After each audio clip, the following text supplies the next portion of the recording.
The year was 1945. Scientist Oppenheimer had created the nuclear bomb, but Russia was on a mission to develop a weapon even more devastating than that bomb. That Russian weapon was so destructive, it could turn any country into an uninhabitable living graveyard.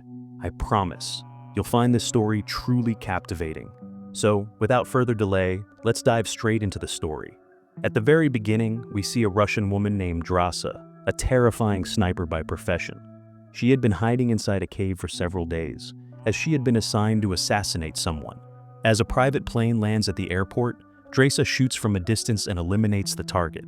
As proof of her kill, she keeps the bullet casing with her. Next, we are introduced to Levi, a former American Navy officer. During his service, he was one of the best snipers in the world. However, haunted by the memories of his actions, he could barely sleep and often sat silently in deep regret. One day, as he sat by the sea, he suddenly received a message on his phone. It instructed him to go to a secret location for a meeting. As Levi reached that location, he met a high-ranking female officer. She asked him if he was currently involved in any defense work. Levi replied that he had retired 4 years ago and left all that behind. Here, we come to know how skilled Levi truly was. He had killed nearly 200 people with one-shot precision, but according to him, the real number was much higher.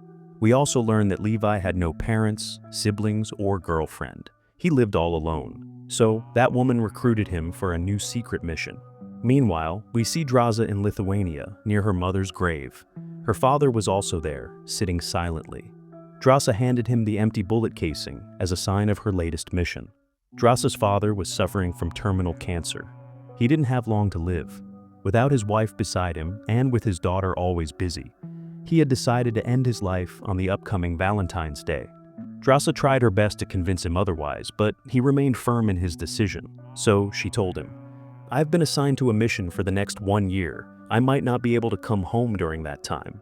Then we see the start of Levi's mission in the month of September. He was taken on a massive airplane to a remote mountainous area, far from any human settlement. There, all his personal belongings, including his phone, were taken away. He parachuted down and landed near the top of a mountain. After traveling alone for a while, he reached deep inside a forest where another soldier had come to receive him. That man, named Jedi, told Levi, "This place is eerily quiet.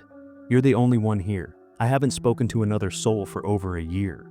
For the first time, Levi learns about his real task. He is to guard the watchtower on the western side of a massive gorge. An identical tower exists on the eastern side, guarded by a Russian counterpart. But communication between these two guards was strictly forbidden. Why? Because the western tower was manned by an American, and the eastern tower by a Russian. Besides, the gorge between them was so vast, they couldn't talk to each other even if they wanted to. That night, Jedi informed Levi about the true nature of this place. The area was entirely hidden from the outside world, surrounded by satellite blockers so powerful that not even satellites could detect it. According to Jedi, this place was the gateway to hell, and they were its gatekeepers. Deep within that enormous gorge lived some creatures, known only as the Hollow Men. They were neither human nor animal. For the next year, Levi's sole duty would be to make sure nothing escaped from that gorge. If he ever needed help, there was a radio that activated only once a week. He was also responsible for keeping the satellite blockers intact, because if they were ever destroyed, this place would activate self-destruction mode. The next morning, after explaining everything to Levi, Jedi finally completed his 1-year duty and was heading home. A helicopter had arrived to pick him up. But as soon as Jedi boarded the helicopter and identified himself, an officer shot him on the spot and threw him into the gorge. The person behind this act was the same woman who had assigned Levi to the mission. In other words, no officer had ever returned alive from this place. Everything was done to preserve the secrecy of the location.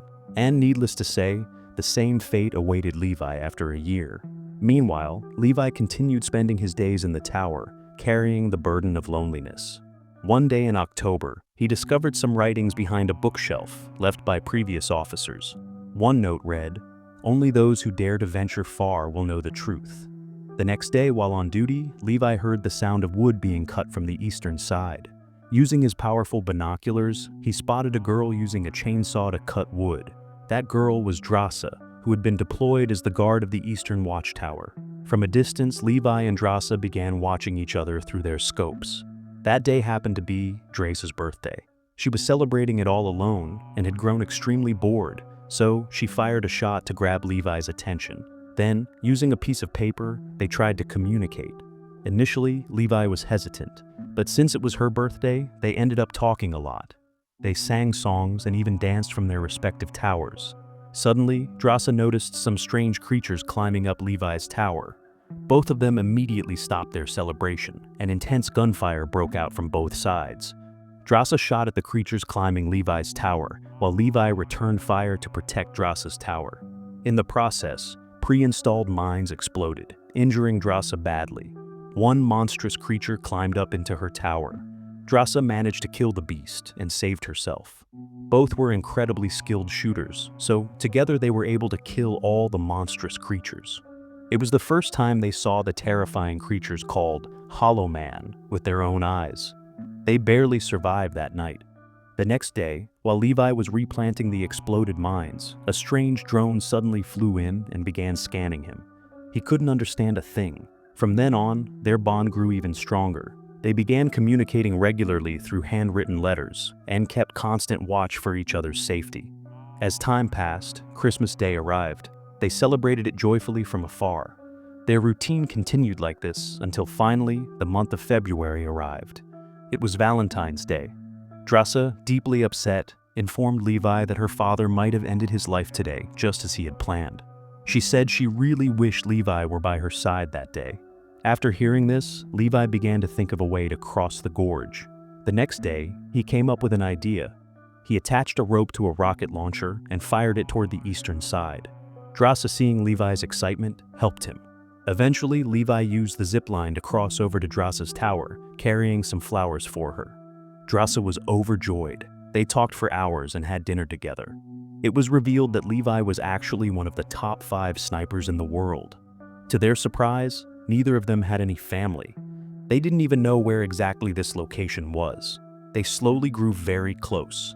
They realized that they had fallen deeply in love with each other. The next morning, as Levi tried to return to his tower, a mine explosion snapped the rope. Levi fell straight into the depth of the gorge. Seeing this, Drasa didn't hesitate for a second. She grabbed her weapons and jumped in to save Levi. She landed into a foggy river inside the gorge. Unfortunately, the auto-sender machine she had was lost in the water, the very device they needed to climb up the gorge walls. Meanwhile, Levi was hanging from a tree branch. Suddenly, a massive creature attacked him. He somehow killed the insect-like monster, but as he fell to the ground, another strange creature began to devour him. Levi couldn't escape. Just then, Drasa appeared and saved him. Together, they began searching for a way to escape the gorge, as their wall-climbing device was now lost. They saw strange fog and different colors all around, and had no idea where they were. In the middle of this, 2 horsemen suddenly attacked them.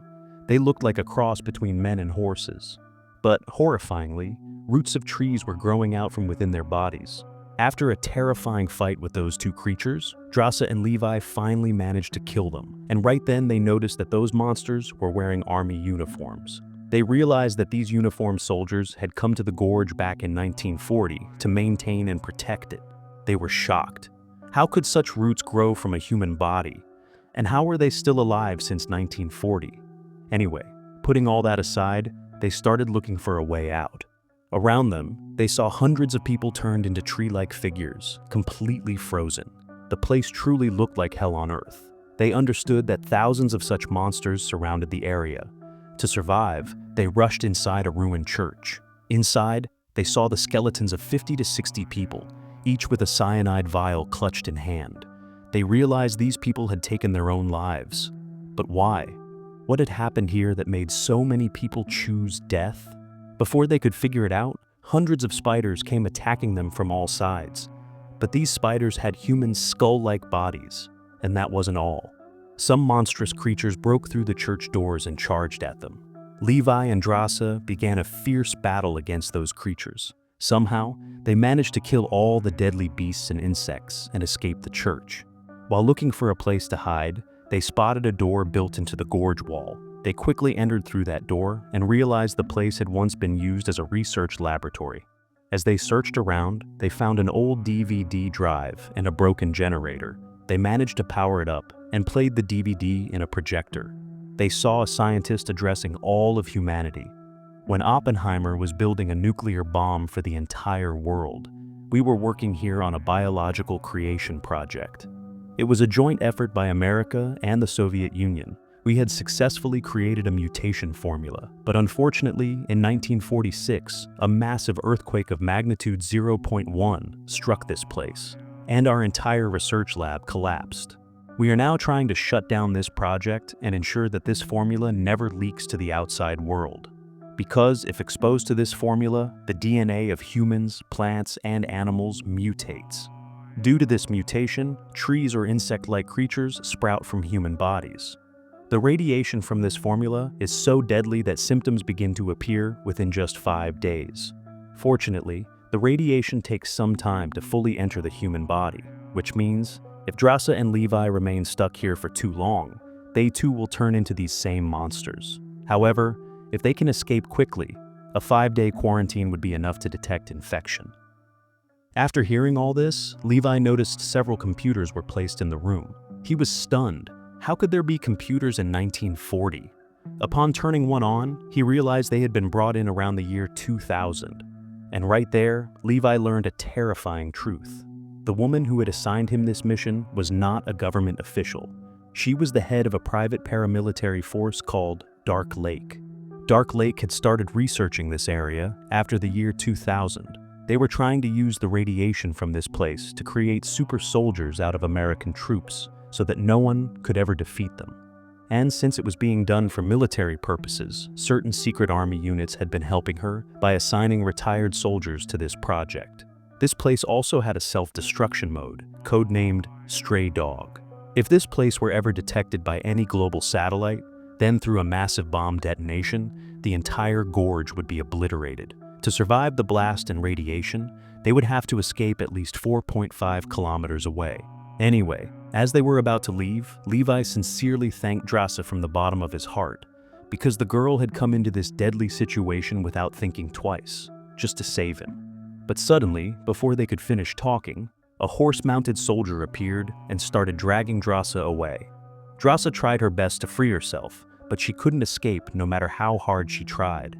Even though Levi tried to help her, he obviously couldn't catch a horse. Eventually, that strange, monstrous-looking man took Drasa to a hidden chamber. There, he tried to kill her, but Drasa was not someone who would give up easily. Even though she was injured, she kept fighting the monster. At one point during the fight, Drasa set the monster on fire, and fortunately Levi arrived at that moment and shot the creature dead. Then the two of them started crossing a bridge-like structure with sticky jelly-like substances surrounding them. When they looked closely, they realized that inside those blobs, hundreds of mutated humans were trapped, still breathing heavily, trying to stay alive. They tried to pass silently, but suddenly those gel-like creatures launched an attack on them. They barely managed to cut through the jelly and escape, then set everything on fire and destroyed it all. Next, they quickly found a heavy-duty jeep to escape. They tied a rope to it and began ascending the cliff. They had climbed quite a bit of the mountain, but suddenly hundreds of monsters began attacking them again. Now, with a hanging jeep and horrifying monsters all around, Levi and Drasa fought furiously. This scene was absolutely amazing. Anyway, they finally poured fuel on the jeep and set it on fire, blowing up the vehicle along with the monsters. Now, they climbed up the cliff wall with their bare hands and returned to their watchtower. Once back, they decided that they would quarantine themselves for 5 days and then escape from this place. But before leaving, they would destroy the entire gorge so that no future soldier would have to face such horror. After that, Drasa tied a rope for Levi, and slowly Levi climbed across and finally reached the western watchtower. There, he contacted the senior female officer via radio. The woman said, "We just received a signal that a computer inside the laboratory beneath the gorge has been activated. Was that you?" Levi replied, "No, I didn't go inside the gorge, but I did see a drone flying out of it." Upon hearing this, the woman said, "If you didn't go down there, then surely the Eastern Guard must have. And since entering the gorge was strictly prohibited, I'm ordering you to eliminate the Eastern Guard." Levi agreed to kill the guard because he wanted the woman to trust him. But that woman was extremely cunning. She had secretly placed a hidden camera inside Levi's radio, and from it, she had already figured out that Levi and Drasa had teamed up and were behind all of this. So, the woman set out with her personal army commandos to kill Levi. Meanwhile, the next day, Levi and Drasa began preparing to escape, but by then, the woman had already reached the gorge with her commandos and helicopter. Finding no one inside the towers, they launched drones to track and kill Levi and Drasa. As the two tried to flee to save their lives, they also used sniper rifles to destroy the satellite blockers one by one. They somehow managed to shoot down the drones. And when the woman saw the satellite blockers being destroyed, she panicked, because now the outside world satellites would detect them, and the entire place would be exposed and destroyed. As soon as all the blockers were destroyed, a 2-minute countdown started. The woman tried to flee quickly using the helicopter, but a massive explosion completely obliterated the area. The helicopter crashed, and the woman died in the explosion. However, within 2 minutes, Levi couldn't escape far enough. He was blasted into a river by the force of the explosion, but fortunately, Drasa somehow managed to survive and quarantined herself in a cave for 5 days. Their plan was to meet each other at the cave within 5 days, and if that didn't happen, then to meet later in a place in France. Since Levi didn't show up in 5 days, Drasa realized she wasn't infected by the radiation, and so she left for France, following Plan B. Even after 1 month, Levi hadn't come. The poor girl cried a lot. She thought maybe Levi had died, either from radiation or in the explosion. Slowly, she started working at a restaurant, trying to return to a normal life. Then one day, Levi suddenly showed up at her restaurant, and finally, the two of them began living happily together in France.